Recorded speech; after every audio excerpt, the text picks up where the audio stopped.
Hello dear students. In the last lecture we have learned inquiry as nature. Language ફંક્શનની અંદર આપણે ability જોયું, inability જોયું અને ઇન્ક્વાયરી એઝ નેચર જોયું. ઇન્ક્વાયરી એઝ નેચરની અંદરના જે can, could, shall, should, will, would, may અને માઇટથી જે પ્રશ્ન પૂછાય છે તે હવે પછીના લેંગ્વેજ ફંક્શનની અંદર આપણે જોઈ લઈશું. આજે જે ટોપિક આપણે ભણવાના છે એ ટોપિકનું નામ છે ફ્રેમિંગ ક્વેશ્ચન્સ. ક્વેશ્ચન્સને ફ્રેમ કરવાના. How to frame the questions from the assertive sentences. વિધાન વાક્ય જે આપેલું છે એ વિધાન વાક્યની અંદરથી પ્રશ્ન કેવી રીતે બનાવી શકાય, પોસિબલ કેટલા ક્વેશ્ચન્સ બને એની આપણે માહિતી જોઈશું. અને એના રૂલ્સ બધા જ ઇન્ક્વાયરી એઝ નેચર નામના લેંગ્વેજ ફંક્શનની અંદર આપણે શીખી ગયા છે. So it's a one kind of revision also and new topic also. આ જે ફ્રેમિંગ ક્વેશ્ચનનો પોઈન્ટ છે એ એટલો બધો મહત્ત્વનો છે કે 9th સ્ટેન્ડર્ડની અંદર 4 માર્ક્સ માટે, 10th સ્ટેન્ડર્ડની અંદર પણ 4 માર્ક્સ માટે, 11th અને 12thની અંદર 5 માર્ક્સ માટે આ પોઈન્ટ પૂછાય છે. એમસીક્યુ પેટર્નમાં પણ પૂછાય છે અને ડિસ્ક્રિપ્ટિવ પેટર્નમાં પણ પૂછાય છે. So you have two be careful and with concentration you have to learn this.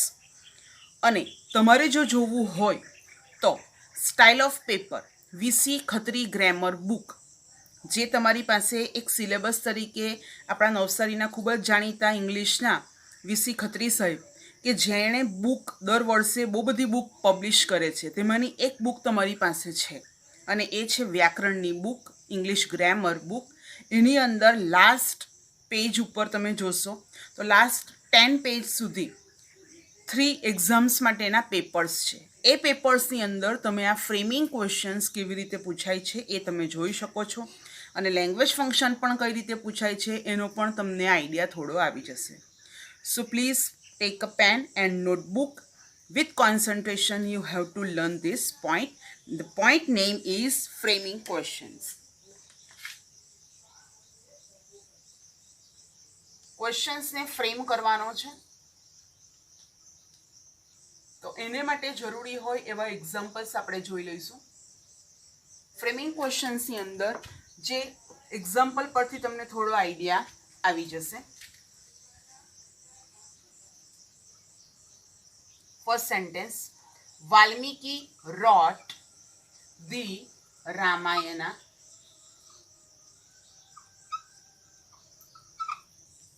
આ જે ફર્સ્ટ સેન્ટેન્સ તમારી પાસે જે છે એ પહેલાં તો તમારે ઓળખી કાઢવાનો ક્રિયાપદ ક્યાં છે, સબ્જેક્ટ ક્યાં છે અને ઓબ્જેક્ટ ક્યાં છે. મોટે ભાગે સબ્જેક્ટ આગળ જ આવશે અને એ વાલ્મીકી છે. રોટ એ ક્રિયાપદ છે અને એ કયા કાળનું છે?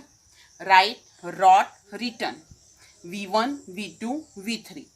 તો આ જે રોટ છે એ સાદા ભૂતકાળનું આપણે વાક્ય ગણાવી શકીએ, ક્રિયાપદ પરથી આપણે ઓળખાવી શકીએ. અને ધી રામાયણ એ ઓબ્જેક્ટ કહી શકીએ આપણે. તો આ વાક્ય 3 રીતે બનશે. પહેલું જે વાક્ય બનશે એ રામાયણનો લખનાર કોણ છે, રામાયણનો લખનાર કોણ હતા એ રીતે પણ આપણે ક્વેશ્ચન્સ કરી શકીએ છીએ. તો વાલ્મીકી શબ્દની જગ્યાએ આપણે હું લખશું, રોટ એ બેઠું જ લાગશું. અહીંયા કોઈ સહાયકારક ક્રિયાપદ જુદું કરવાની કોઈ જરૂર રહેતી નથી. અને ધી રામાયણ ક્વેશ્ચનમાં આ રીતે એ ક્વેશ્ચન ફ્રેમ થયેલો કહી શકાય. હુ રોટ ધી રામાયણ? તો કે વાલ્મીકી રોટ ધી રામાયણ. આ રીતે વાક્ય બનશે. ત્યાર પછી આપણે જો બીજું વાક્ય બનાવવું હોય તો કઈ રીતે બને? તો કે વાલ્મીકીએ શું લખ્યું હતું? તો શું લખ્યું હતું? તો શું શબ્દ માટે અંગ્રેજીમાં કયો શબ્દ છે વિચાર કરો? Yes, what. તો આપણે વોટથી પ્રશ્ન બનાવશું. વોટ. હવે જે રોટ શબ્દ આપેલો છે એ રોટ ની અંદર ડીડ સમાયેલું કહી શકાય. So did plus base verb right, આ એક સપોર્ટિંગ વર્બ તરીકે છે, ઇઝ ઇક્વલ ટુ રોટ. જો બાળકો આની અંદર જો રાઇટ શબ્દ આપેલો હોત તો આપણે આની અંદર ડુ સમાયેલું છે એવું કહી શકીએ. અને જો રાઇટ શબ્દ આપેલો હોય તો એમાં હેલ્પિંગ વર્બ તરીકે ડઝ સમાયેલું કહી શકાય અને એઝ ઇટ ઇઝ એનો બેઝ વર્બ આવશે V1. સો વોટ, ત્યાર પછી એમાંથી ડીડ છૂટું પડશે એટલે વોટ ડીડ વાલ્મીકી રાઇટ. વાલ્મીકીએ શું લખ્યું હતું. હવે આ રોટમાંથી આપણે ડીડ કાઢી લીધું છે એટલે રાઈટ લખશું. ફરી પાછું તમારે રોટ લખવાની કોઈ જરૂર રહેતી નથી. નાઉ ધી સેકન્ડ ક્વેશ્ચનની અંદર આપણે જોઈએ mister Narendra Modi unveiled the Statue of Unity. You know about Statue of Unity. It's a world largest statue. So આના પોસિબલ ક્વેશ્ચન્સ કયા બનશે? પહેલા તો વ્યક્તિનું નામ છે. વ્યક્તિનું નામ છે એટલે આપણે એને કોણે અનવેલ કર્યું. અનવેલનો મીનિંગ તમને ખ્યાલ હશે. અનવેલ એટલે ખુલ્લું મૂકવું, જાહેર કરવું. જે સમયે એમણે ઇનોગ્રેશન કરેલું હતું એ દિવસ. તો મિસ્ટર નરેન્દ્ર મોદીએ સ્ટેચ્યુ ઓફ યુનિટીનું ઉદ્ઘાટન કર્યું હતું, જાહેર મૂક્યું હતું, પબ્લિક માટે ખુલ્લું કર્યું હતું. તો સ્ટેચ્યુ ઓફ યુનિટી માટે અહીંયા શબ્દ તમારાથી લખી શકાશે અનવેલ્ડ. આ એક નવો શબ્દ હોય તો તમારે તમારી નોટબુકમાં નોટ કરી લેવાનો રહેશે. તો ફરી પાછો હુથી આપણે પ્રશ્ન બનાવશું કે કોણે સ્ટેચ્યુ ઓફ યુનિટીનું ઉદ્ઘાટન કર્યું હતું.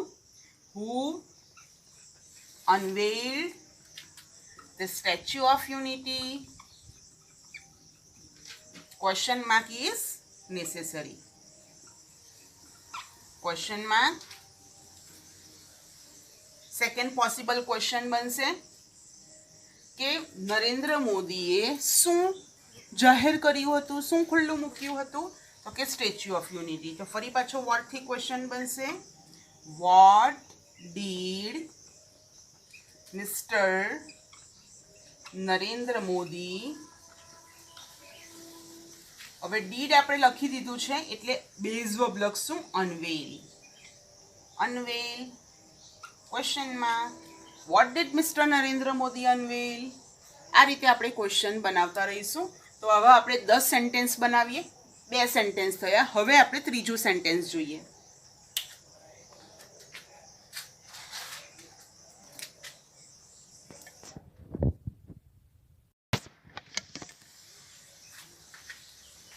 ફ્રેમિંગ ક્વેશ્ચન્સની અંદર આપણે થર્ડ સેન્ટેન્સ જોઈએ. I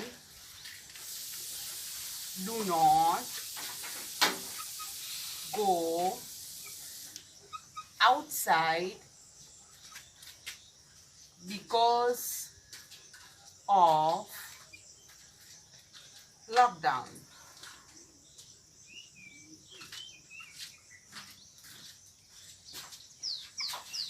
હું ઘરની બહાર નીકળી શકું એમ નથી. કેમ?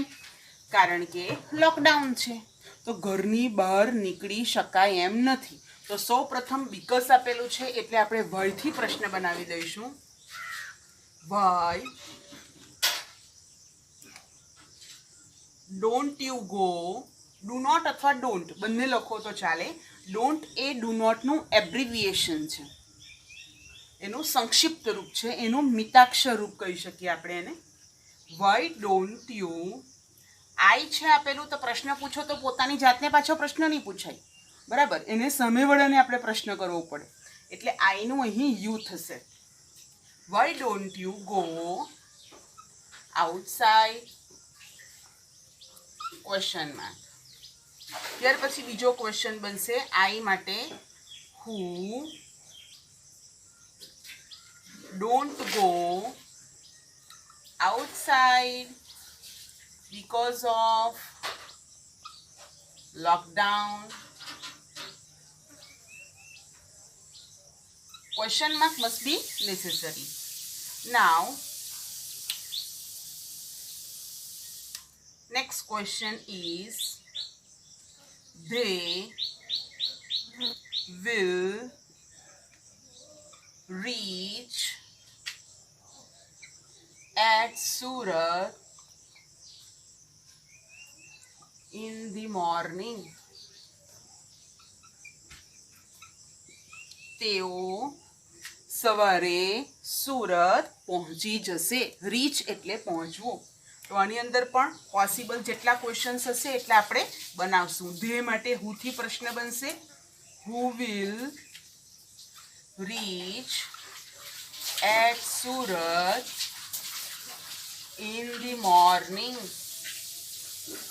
Question mark. નેક્સ્ટ ક્વેશ્ચન બનશે આની અંદરથી કે તેઓ સવારે ક્યાં પહોંચી જશે?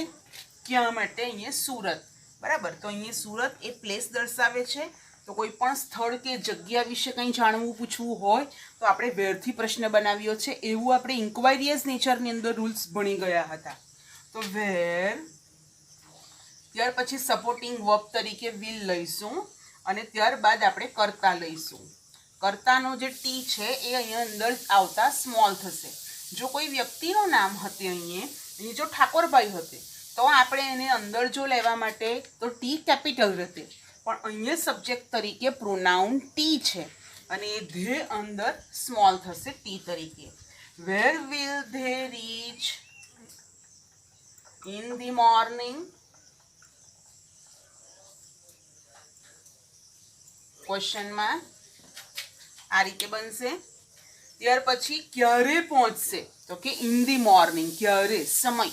In the morning, in the night, June, September, in the next week, બરાબર. કોઈ પણ આવા સમયની વાત હોય, વર્ષ, દિવસ, તારીખ, તો એ સમય અંગે 3 AM 3 PM, તો આવા કોઈ પણ સમય અંગે માહિતી તમારે કોઈને ઇન્ક્વાયર કરવી હોય, પૂછવી હોય, ઇન્ફોર્મેશન લેવી હોય તો એ આપણે વેનથી આપણે પ્રશ્ન પૂછી શકીએ. WHEN, van.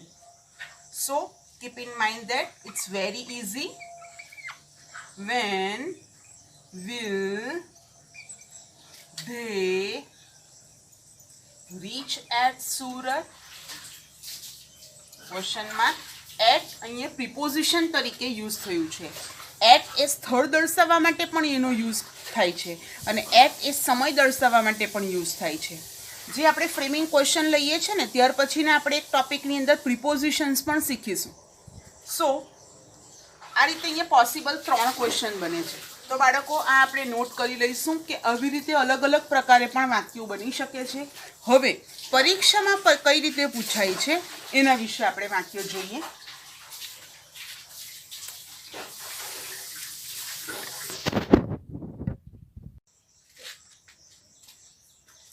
ફ્રેમિંગ ક્વેશ્ચન્સની અંદર આપણે 4 સેન્ટેન્સ જોયા.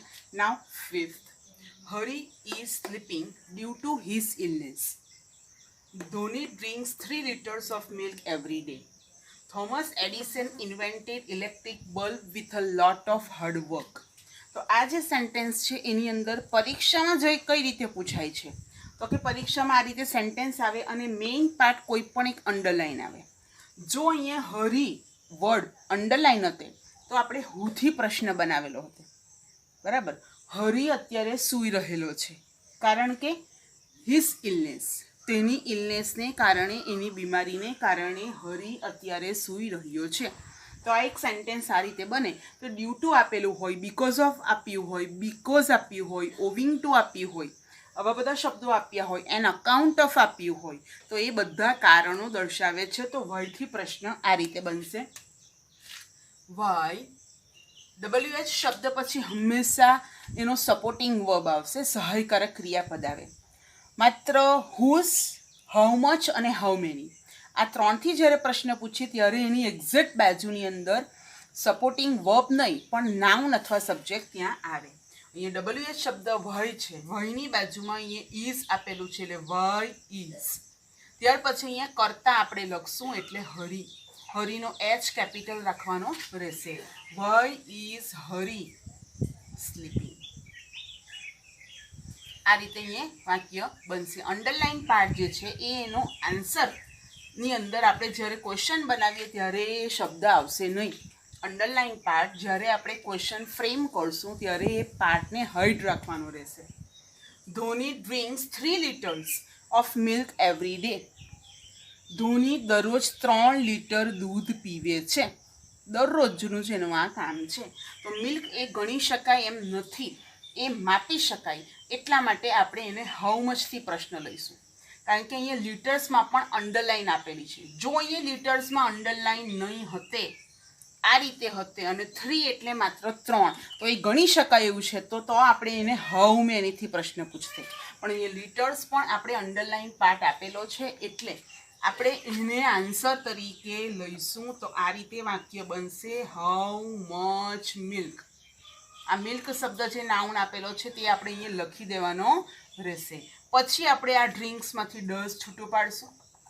ડઝ સપોર્ટિંગ વર્બ પછી આપણે ધૂની લખશું. ત્યાર પછી અહીંયા ડ્રિંક જે ક્રિયાપદ રહી ગયું એ ડ્રિંક લખીએ. આ શબ્દો તો અંદર આવવાના જ નથી અને એવરીડે. આ રીતે અહીંયા વાક્ય બની જાય છે, બરાબર. ત્યાર પછીનું સેન્ટેન્સ જે છે, Thomas Edison invented electric bulb. Thomas Alva એડિસને જે ઇલેક્ટ્રિક બલ્બ શોધ્યો હતો એ કેવી રીતે શોધ્યો હતો? તો કે with a lot of hard work. તો એણે શું શોધ્યું હતું? તો કે ઇલેક્ટ્રિક બલ્બ. તો શું માટે વોટ શબ્દ આવશે, એટલે વોટ. ઇન્વેન્ટેડ આપેલું છે તો એમાંથી ઈડી તરીકે ડીડ નીકળશે, વોટ ડીડ. ડીડ પછી આપણે જે ઇન્વેન્ટ લખવાના એ બેની વચ્ચે અહીંયા સબ્જેક્ટ અથવા નાઉન આવે તો સબ્જેક્ટ તરીકે અહીંયા આવશે થોમસ એડિસન. થોમસનો ટી અહીંયા કેપિટલ રહેશે. Thomas Edison invent with a lot of hard work. Question mark must be necessary. Question mark must be necessary. તો આ રીતે આપણે વાક્યો બનાવીશું બાળકો. તો અહીંયા 7 વાક્યો થયા. તો ત્યાર પછીનું આપણે જોઈએ 8મું વાક્ય. 10 વાક્યો બનાવીએ ત્યાર પછી આપણે ગ્રામર બુકની અંદરથી રિવિઝન કરવાનું છે.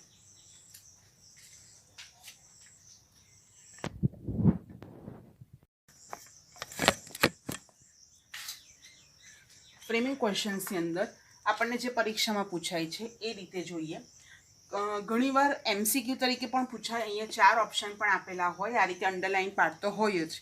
તમારે એને એ 4માંથી એક ચૂઝ કરવાના હોય. અને બીજી પૂછવાની જે પદ્ધતિ છે કંઈક એવી હોય કે આ રીતે સેન્ટેન્સ આપ્યું હોય, અહીં અંડરલાઇન પાર્ટ ન હોય અને બ્રેકેટની અંદર 3 વર્ડ આપેલા હોય. WH થી પૂછી શકાય એવા 3 વર્ડ હોય. એમાંથી કોઈ પણ એક શબ્દથી જેનાથી બનતું હોય, એકથી જ બને એમાંથી, અને એ એક શબ્દથી બનતું હોય એ આપણે સેન્ટેન્સ બનાવવાનું રહેશે. એ રીતે અહીંયા વાક્ય આવે. તો જોઈએ આપણે, આઈ give a gift to my uncle. મેં મારા અંકલને ગિફ્ટ આપી. તો મારા અંકલ આ આપણે અહીંયા જવાબ તરીકે રાખવાનો છે. તો મેં કોને ગિફ્ટ આપી? કોને? તો કોને માટે અહીંયા વર્ડ આપણી પાસે કયો છે? ઇન્ક્વાયરીયસ નેચરમાં આપણે રૂલ્સ એના ભણી ગયેલા હતા. તો ટુ હુમ. ટુ શબ્દ આપેલો છે પ્રિપોઝિશન્સ તરીકે. તો અહીંયા આપણે એ લખી શકીએ, to whom do you give a gift. હંમેશા યાદ રાખવાનું, WH શબ્દની બાજુમાં આપણે સહાયકારક ક્રિયાપદ જ લઈએ. જો આઈની જગ્યાએ અહીંયા ઈલા હતે તો અહીંયા ડઝ આવતે. To whom does Ila give a gift. તો ડઝ અહીંયા આવે એટલા માટે અહીંયા ગીવ જ રહેશે. તો અહીંયા કોણ આપેલું છે એ તમારે જોવાનું. અને આઈ હંમેશા હોય તો ત્યારે પ્રશ્ન પૂછતી વખતે યુ બની જશે. This is my car. આ મારી કાર છે. તો મારી શબ્દને આપણે સંતાડી દઈએ તો આ કોની કાર છે? કોની? તો હુઝ. હુઝથી પ્રશ્ન પૂછાશે અહીંયા. અને હુઝની બાજુમાં મેં તમને કહ્યું તેમ હાઉ મેની, હાઉ મચ અને હુઝ. આ 3 શબ્દની બાજુમાં મોટે ભાગે નાઉન અથવા સબ્જેક્ટ જ આવે. Whose car is this. આ રીતે વાક્ય બને. હુઝ પછી આપણે કાર લઈશું સપોર્ટિંગ વર્બ અથવા ટુ બીના ફોર્મ તરીકે ઇઝ, અને ધીસ નો ટી સ્મોલ રહેશે. I saw this video many times. મેં આ વિડીયો ઘણી બધી વાર જોયો છે, જોયો હતો. તો મેની ટાઈમ્સ છે તો એ ક્વેશ્ચન પૂછવા માટે અહીંયા જો ગણી શકાય એવી વસ્તુ હતી તો આપણે હાઉ મેનીથી પ્રશ્ન પૂછતે. પણ અહીંયા કેટલી વાર માટે હાઉ ઓફ્ટન વર્ડ છે. તો આપણે અહીંયા ક્વેશ્ચન બનશે હાઉ ઓફ્ટન. ત્યાર પછી સો છે, how often did you see this video. આ રીતે અહીંયા ક્વેશ્ચન બનશે 100 માંથી ડીડ છૂટું પડે ડીડ અને સીની વચ્ચે આપણે આઈ તરીકે અહીંયા સબ્જેક્ટને યુ લેવાનું છે કારણ કે મેં આ વિડીયો ઘણી બધી વાર જોયો તો આપણે જ્યારે સામેવાળાને પ્રશ્ન પૂછીએ એ કોઈ આપણને આ રીતે કહેતું હોય અને કદાચ સંભળાયું ન હોય અને આપણે ફરી પાછો પ્રશ્ન કરીએ કે તે આ વિડીયો કેટલી વાર જોયો કેટલી વખત જોયો તો આપણે આ રીતે એને ક્વેશ્ચન બનાવી શકીએ છીએ question mark must be necessary my father is a doctor મારા પિતા ડૉક્ટર છે કોઈ પણ વ્યક્તિના કોઈ વ્યવસાય વિશે આપણે જાણવું હોય ત્યારે કે મારી મમ્મી ટીચર છે તો તમારી મમ્મી શું છે તો શું માટે અહીંયા વોટથી પ્રશ્ન પૂછાશે જ્યારે આપણે વોટ શીખેલા હતા ત્યારે તમને ખબર જ હશે કે વ્યવસાય વિશે કોઈ વ્યક્તિનું જાણવું હોય ને ત્યારે વોટથી જ પ્રશ્ન પૂછાય અને વોટ માટે પૂછાશે વોટ ઇઝ યોર ફાધર પાછું માય નહીં લખાય કે મારા ફાધર શું છે એમ તો આ રીતે અહીંયા ક્વેશ્ચન પૂછાય છે તો બાળકો આ રીતે અહીંયા વાક્યો થયા તો આ 11 વાક્ય આપણે નોટ ડાઉન કરશું 3 લેંગ્વેજ ફંક્શન જોયા ત્યાર પછી ચોથો પોઈન્ટ આપણે ફ્રેમિંગ ક્વેશ્ચન્સનો જોયો કારણ કે આ 9th 10th 11th અને 12th ચારે ચાર સ્ટેન્ડર્ડની અંદર ફ્રેમિંગ ક્વેશ્ચન એમસીક્યુમાં પણ અને ડિસ્ક્રિપ્ટિવમાં પણ પૂછાશે એટલા માટે આપણે શીખ્યા છે પ્લસ આપણને કોઈ પણ અસર્ટિવ સેન્ટેન્સ હોય ને એમાંથી ક્વેશ્ચન બનાવવાનો હોય તો we can easily make it or frame it આ 11 વાક્યો જે આપણે લખ્યા તો એટલા સમજ શક્તિ માટે ઇનફ છે પરંતુ જો તમારે એનું રિવિઝન કરવું છે તો તમારી પાસે એક તમે જ્યારે પુસ્તક લેવા ગયા હશે ત્યારે તમારી પાસે ગ્રામર બુક આવી હશે વીસી ખત્રી ગ્રામર બુક બરાબર તો એ જે ગ્રામર બુક છે તમારી પાસે એ આપણા જાણીતા નવસારીના લેખક આ એનું ફ્રન્ટ પેજ છે તો એના ફ્રન્ટ પેજ પ્રમાણે તમારે આ બુક રિફર કરવાની છે એની અંદર તમે જેમ જેમ ટેક્સ્ટબુકના ચેપ્ટર ભણો છો તે રીતે અહીંયા પણ એના એક ચેપ્ટર છે એ એક ચેપ્ટર તમારે લર્ન કરવાના છે